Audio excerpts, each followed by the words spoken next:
அந்த விஷயங்கள்லாம் பார்த்துருக்கீங்க. அதில் கருத்துக்களை தாண்டி விஜய் ரசிகர்கள் எப்பயுமே மோசமாக வந்து விமர்சிக்கிறாங்க.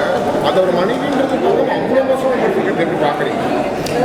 வந்து தனி மனித விமர்சனன்றது வந்து ரொம்ப தவறான ஒரு விஷயந்தான். அது நம்ம கட்சி நாம் தமிழர் கட்சியும் வந்து அதை வந்து வரவேற்கல. யாராக இருந்தாலுமே சரி அவங்களோட தனிப்பட்ட வாழ்க்கையை பற்றி விமர்சிக்கிறது மிகவும் தவறான ஒரு செயலாக தான் எங்கள் கட்சியும் அப்படி தான் பார்க்குது. அது ரொம்ப மோசமான வார்த்தைகள் யூஸ் பண்ணுறது. நாளைக்கே நம்ம வந்து விஜய் அவர்கள் எதிர்த்து பேசினா கூட மோசமான வார்த்தைகள், அதை வார்த்தைகள்லாம் படிக்கவும் முடியல. அவ்வளோ மோசமாக நேற்று வரைக்கும் நல்லா இருந்த மனைவி இன்னைக்கு ரொம்ப மோசமாக தெரியுறாங்க அப்படின்றது இருக்கு. அதே மாதிரி வந்து குற்றச்சாட்டை வைக்கும் போது சங்கீதா அவர்கள் மேலே வைக்கிறாங்க குற்றச்சாட்டு, விஜய் பக்கமே அதை திரும்ப மாட்டேங்கிறது எப்படி பார்க்குறீங்க? அது வந்து எப்படி சொல்லணும்னா அவங்க வந்து விஜய் மீது கொண்ட அளவிட முடியாத ஒரு அன்புனால அவங்க வந்து அப்படி பேசுகிறாங்க. ஆனால் அவங்களோட தனிப்பட்ட வாழ்க்கையில் வந்து அப்படி கருத்து சொல்கிறதுக்கு யாருக்குமே உரிமை இல்லைன்றது தான் உண்மையான ஒரு விஷயம். பெண்களே இந்த இடத்துல வந்து விக்டிமைஸ் பண்ணப்படுறாங்க. ஒரு த்ரிஷாவாக இருக்கட்டும், சங்கீதாவாக இருக்கட்டும், விஜய் கேள்வி என்ன ஏன் தரப்பு இப்படி பண்ணிங்கன்னு கேட்க மாட்டாங்க அவங்க ரசிகர்கள். அது வந்து மீடியா வந்து அப்படி கட்டமைக்கிறது நாங்கள் நினைக்கிறோம். அவங்க வந்து பர்சனல் அட்டாக் பண்ணுறது எப்படி பார்க்குறீங்க? விஜய் ரசிகர்கள் வந்து சங்கீதா ரொம்ப மோசமான விமர்சனம் பண்ணுறாங்க, எப்படி பார்க்குறீங்க?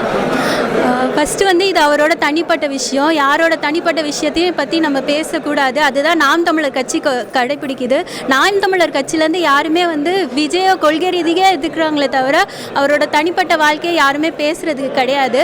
ஆனால் இது விஜய் ரசிகர்கள் என்ன பண்ணுறாங்கன்னா அவரோட மனைவியை, அது வந்து அவங்க தலைவரோட மனைவி, அது இவ்வளோ வருஷமாக கிட்டத்தட்ட எப்போ இருந்து ஒன்றா வாழ்கிறவங்கள அவங்கள பற்றி தப்பாக பேசுகிறாங்க. அவரோட தோல்வியில் அவரோட நல்ல விஷயத்தில் எல்லாத்துலேயுமே அவங்க மனைவி தான் கூட இருந்திருப்பாங்க. அவங்கள பற்றி ஒரு புகார் கொடுத்துருக்காங்கன்னு சொல்லிட்டு இவ்வளோ தவறாக பேசுகிறாங்க. அதுக்கு மேலே இப்படி பரவுறதுக்கு காரணமே விஜய் தான் சொல்லணும். ஏன்னா அவங்க தான் அந்த சமூக வலைத்தளங்கள் அந்த த்ரிஷாவோட இருந்த புகைப்படத்தை பரப்புனது எல்லாம் பண்ணது அவங்க தான் அதை உருவாக்குனதுக்கு காரணமே அவங்க தான். அவங்க அமைதியாக அப்படியே விட்டுருந்தாங்கன்னா கூட இதை என்னை பொறுத்த வரைக்கும் அவங்க மனைவிக்கு என்ன ஏற்பட்டிருக்கோன்னா, இப்போ எல்லாரும் அதை பற்றி பேசுகிறாங்களா, அந்த போஸ்ட் வருதா, அவங்க மனைவி இடத்துல இருந்து பார்த்தா அவங்களுக்கு எப்படி ஃபீல் ஆகும்? நம்ம புருஷனை பற்றி இன்னொருத்தவங்க வந்து தப்பாக பேசுகிறாங்களே, அந்த மன உளைச்சல் அவங்க எவ்வளோ வேதனைப்பட்டிருந்தா அதை வெளியே வந்து சொல்லியிருப்பாங்க. இது கண்டிப்பாக காசு வாங்கிட்டு சொல்லியிருக்க மாட்டாங்க. ஏன்னா அவங்க மனைவி எப்படி அவர் நாளைக்கு முதலமைச்சரானா அவங்க கூட இருக்க போகிறவங்க, அவங்க எப்படி அவங்க கணவரையை பற்றி தப்பாக பேசுவாங்க? அதனால இது வந்து அவங்க பாதிக்கப்பட்டவங்க பக்கம் நம்ம நிற்கிறது தான் நியாயம்.